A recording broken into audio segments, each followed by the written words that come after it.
Actually, I'm not sorry. Kojo besia, ebi walufie. Supi supi, ebi walufie. Trumu trumu, ebi walufie. Warao, ebi walufie. I'm fortunate to be able to share those stories and be a vessel for that kind of storytelling from here that's authentic.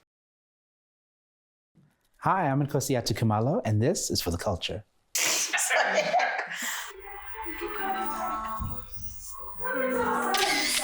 I was born in Swaziland, Eswatini, as it's now known, but raised in the US. We moved there when I was 3, and I moved back to the motherland in 2008. So I would have been 20, just before my 22nd birthday. I was always jealous of some of my friends in school because they knew that they loved science, or they knew that they loved baseball, or they had some singular thing that they knew they could do well.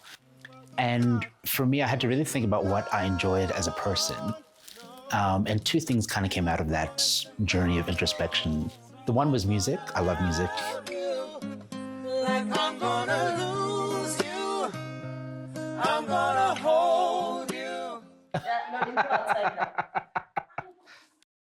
The other thing I discovered that I loved was storytelling, but really people.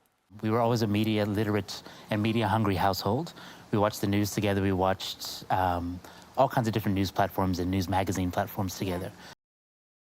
I had an opportunity to study a little bit of media production and visit a TV station when I was a teenager. And those kind of things really helped me see that it wasn't just 1 or 2 roles in the media industry, but there was a whole host of things that I could do both technically and kind of from a talent perspective. At university, I kind of dove straight into that. So then it was media studies with English on the side, and was able to join a few different societies on campus that would help me and give me the experience to try all the stuff I was learning in the classroom practically. And with the 2 of those things happening side by side, I think it was really just advantageous for me to enter the industry. Apart from that, I was also just really keen to get involved on any level in the industry. At that time when I was a student, this was in Cape Town. I just moved back, an intern here, an assistant there, whatever I could do. I eventually had to drop out of university because of funding. And yet at the same time, I had all the skills, both practical and theoretical, already by my 2nd year. I was working at the student newspaper at UCT, and 2 of my colleagues there had interned at Condé Nast locally. Condé Nast publishes GQ, Glamour, House and Garden. They shared the information with me. I did that. I interned there at the end of 2010. It was exciting for me and a little bit daunting because I had been reading GQ personally since I was about 14, 15. I get it from my library at first. And I think the first one I bought with my own money was in 2007. So now to fast forward and I have a chance to intern there, it's insane. Like, what do you mean? After the end of the internship, I left that and I went to work in content marketing. So these are magazines that are published on behalf of other clients. I did that for 3 years as a freelancer and about 6 months or so as a full-time editor before I got a call. And I'd spoken to the GQ team about what I was passionate about during my internship. We fast forward, I got a call. There's a role opening up here. You express interest in this field. I said, okay. Interview process, 2012, I started there as a copy editor.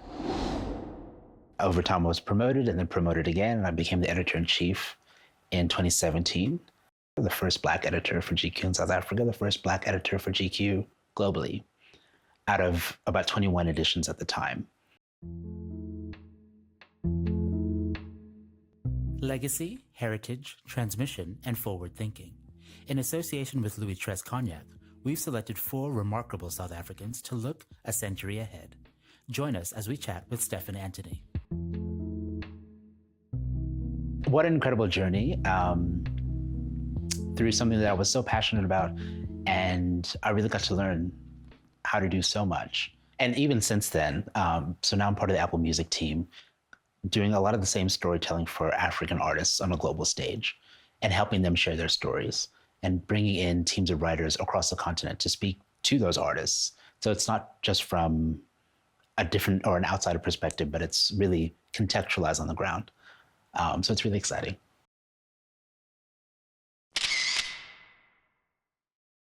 I think also being gay played a role in my work. I think I've been very fortunate to be able to be completely me almost everywhere I've worked. And that's just brought a joy to me and to what I do.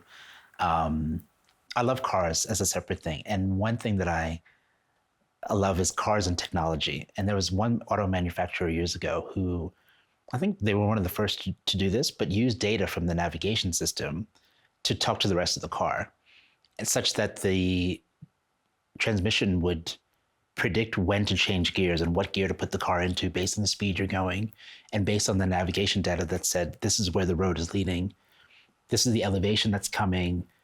I think of that as such a good example for queer people, gay people, anybody in the alphabet mafia, anyone who's really been marginalized, because we almost turn into supercomputers because we have to assess, sometimes for our safety, so much of the road ahead. Whether we're just walking down the street or entering a club or a bar, entering a workplace, entering any kind of social situation, we think about it from that molecular level almost. What am I wearing? Is it going to ensure my safety? Am I comfortable? But all those things at the same time.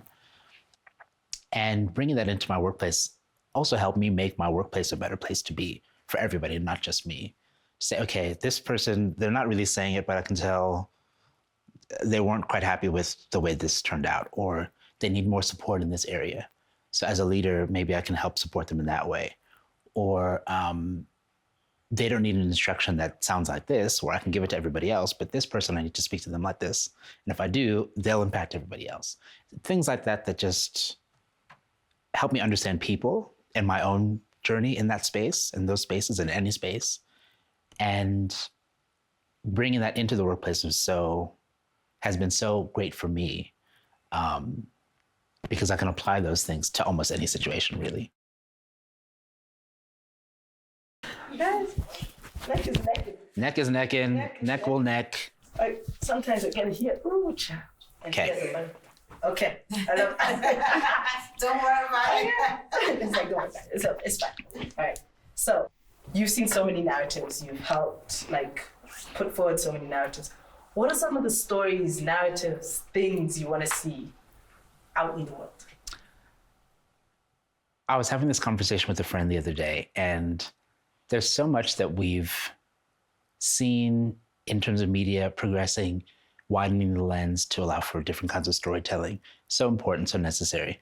That needs to keep happening.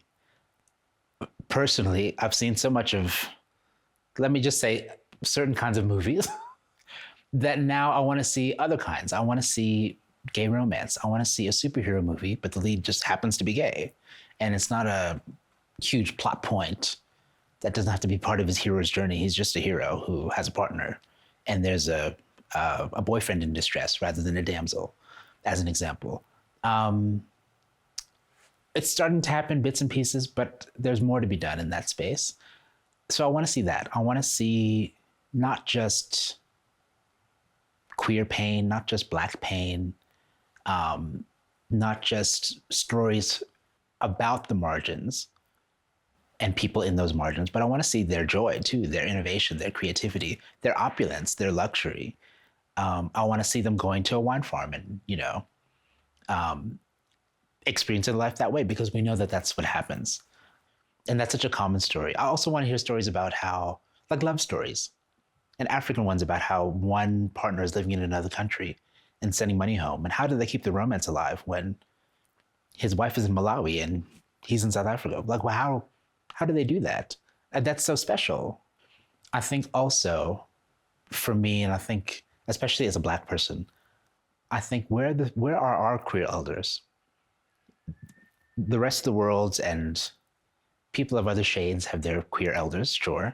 And we know why a lot of those stories are limited, from a disease perspective, from a war perspective, from a society perspective that kept those people hidden in a lot of ways. I want more Billy Porters, and I want them not just in Hollywood, but in our neighborhoods and interacting with us. And in the conversation I had with my friend the other day, I realized that might just have to be us.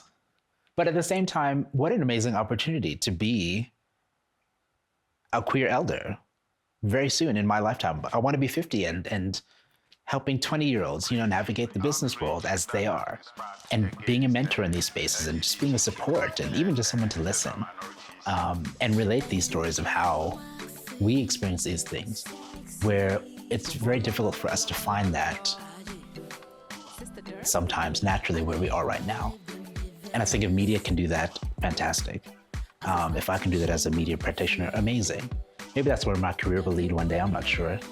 But that's something I'm really passionate about, seeing and being a part of, whatever way that takes, whatever form that takes, and keep doing that work for years to come. Actually, I'm not sorry.